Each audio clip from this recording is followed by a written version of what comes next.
I'm really excited about them. I have like. I like him. Thank you so much. He's wearing colorful underwear. He wasn't lying. I'm wearing Yeah. colorful underwear. You heard it here first. Yeah, Awesome. that's your I've been exclusive for enjoying it. interview 1. These are the little things that get I'll me through tell the you day. about my Yes. underwear for interview 2. All right.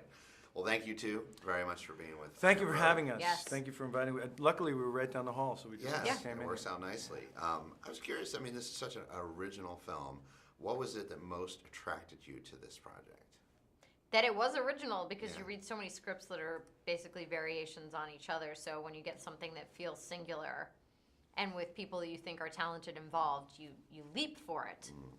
Yeah, I had done something with Mark Duplass like maybe 6 months earlier, and he had called me and said, "I have the script.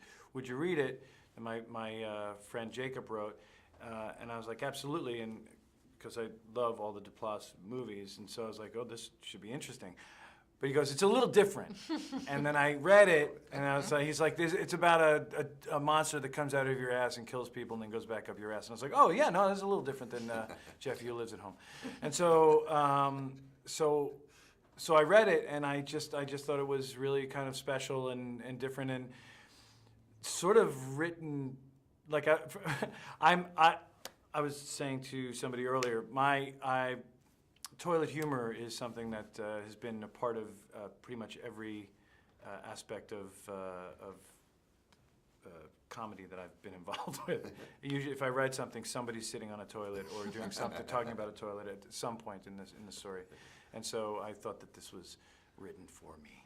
Well, having Mary Kay and Stephen in it, that's got to be an added bonus. Oh, absolutely. Yeah. Well, Those that two vets. Well, I mean, what does it mean to you to have that? They were wonderful. I felt like we had such an amazing supporting cast on this, and Steven is able to walk that line from absurdity to utter seriousness, and like you do feel this father-son relationship and the pain that he has felt being estranged and what he's been dealing with. And I really felt like everybody pulled it off, because if you have a false note in this movie, it can kind of make the wheels come off, and everyone was so great.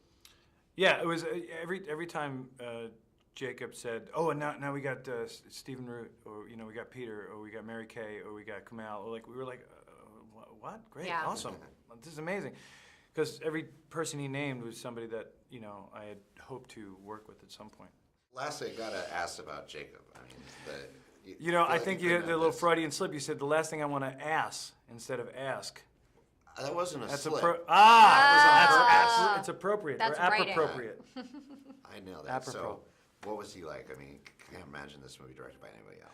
Jacob loves, those kind of throwback horror movies from the 80s, and so he wanted to kind of capture that vibe and tone for this, and I thought he did it amazingly. He loves this.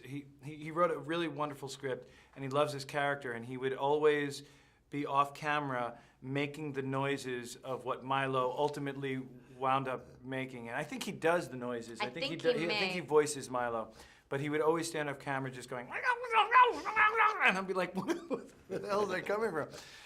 Deep within his soul. Yeah, he loves this guy. Awesome. And he was just fabulous, and working with him was a real pleasure. Awesome. Well, thank you two very much. Thank and all you. the best to both of you. Thank Thank you you very much.